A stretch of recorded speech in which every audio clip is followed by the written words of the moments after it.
It's the beginning of July, and I think it's time for another film of this wonderful place.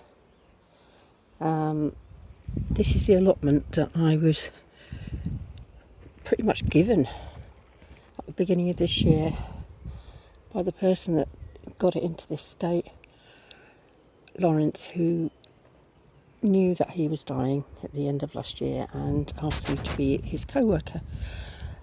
Sadly, Lawrence is gone now, but his plot lives on in his memory, actually, and I am just constantly amazed. I'm going to just do a film walking around, and this year I haven't done a lot really with it. I've just wanted to see what it was. I used to know it before because my children have got the plot next door, but I didn't work it. And he was a no-dig gardener, 15 years. He no-dug this allotment, and the soil is phenomenal. Just look at these flowers. He was a wildlife gardener. He did grow vegetables, but it was all about the wildlife, really. So I'm going to walk around and you can have a look at what there is. I mean, it's just stunning. He put all these dwarf fruit trees in.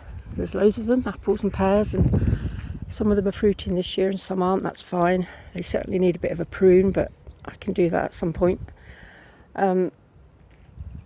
There was a polytunnel, but it fell down in the snow because I wasn't very good at coming to clear the snow.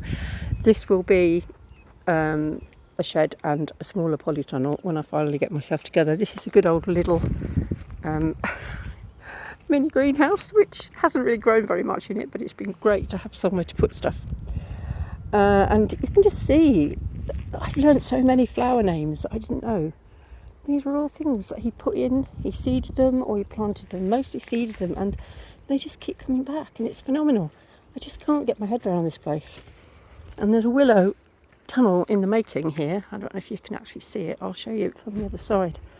And I keep on weaving it to try and improve it, and it will go over the top at some point.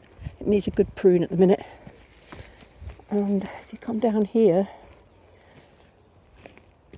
plenty of free bark here. I mean, I've got potatoes in here. Oops, nearly fell over. I've got potatoes in here. I don't know if you can see, but they look like they're doing all right. Some things have done well. I don't know what that is. Some sort of spinach, self-seeded. Strawberries came. Rats do get some, but I think I managed to wire them up. There's so much borage here.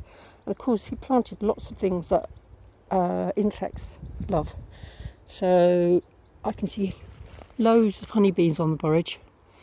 I've been away for 2 weeks and I've come back and it's just gone mad because we've had rain at last, which is fine. But it was mainly bumblebees when I went away. And now the borage is out and the honeybees are here, which is fantastic. Many teasels, far too many teasels. I'm getting rid of them slowly, but they aren't half good for putting onto the compost heap if you get them before they seed. Didn't know what this was. Corn cockle. Looked it up. One of my favourite plants. It's all self-seeded. Bina bonariensis. I adore it. Thanks, Lawrence. And then this is a bed which I think he didn't really feed and he didn't do much with it. So stupidly I put various things in here at the beginning. They haven't done that well. But, you know, there are broad beans in there. There's just so many weeds and I don't want to pull them out because most of them have got lovely flowers on them. Next year will be different. And these are autumn gold raspberries, which are amazing. So I've got plenty of those to pick. And then these are all my veg really in here. Sweet corn, sacrificial sweet corn. The badgers all have it. But you know, it's nice to be able to grow it. I've never really grown it myself before. Squashy things, netted brassicas, because the pigeons come. All these courgette-y, squashy things I seem to be doing all right. Not quite sure why some of them are yellow, but the soil is very, very good under here. So I think some of them are actually yellow courgettes from what I can remember. And then loads of runner beans going up this crazy thing, which I put up with all the old canes. And I think there's a bit of beetroot in there. It all just needs a lot of weeding, really. And I put hammock up. Oh yeah, you can have a look at the sort of arch thing. And these are the gorgeous autumn gold. I've never had orangey yellow raspberries before. They're delicious. Just constant greenery needs to be removed. I've just pulled out all of this, which can go onto a bed. I'm going to put some leeks in there today. Very late for leeks. But look, I mean, just look at all these flowers. You know, it's just like they've all just come up. This is kind of a nothing bed, really. I think there might be some onions somewhere in here that I put in, but I think they might have also disappeared. It's fine. I'm just loving it. I'm loving the fact that it's just crazy, and I just find new things all the time that I haven't had anything to do with. Oh, look, St John's wort. And the rhubarb, which is not as good as the rhubarb in my garden, I will say. Yeah, just more of this. This is something called purple amaranth, which is related to spinach, and I didn't know that. But it sells seeds here, so that's pretty good as well. There's been loads and loads of Phacelia, which is a fantastic plant for the bees. It's all just going to seed now. And this is just, honestly, this is just a wild bed. I think there's horseradish over there. More of these teasels, so many poppies. Things like the mallow. Oh, that's horrible, that one, that's got to come out.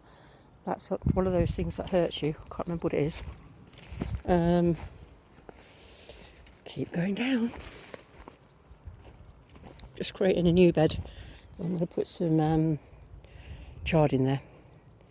Just started that off. I put a few sweet peas in here, but they've got a bit swamped. There are some flowers, but I don't know how well they'll do. Look at these little poppy heads. Oh my God, so lovely. I can't even get down this path. And that's literally 2 weeks away when it's been raining.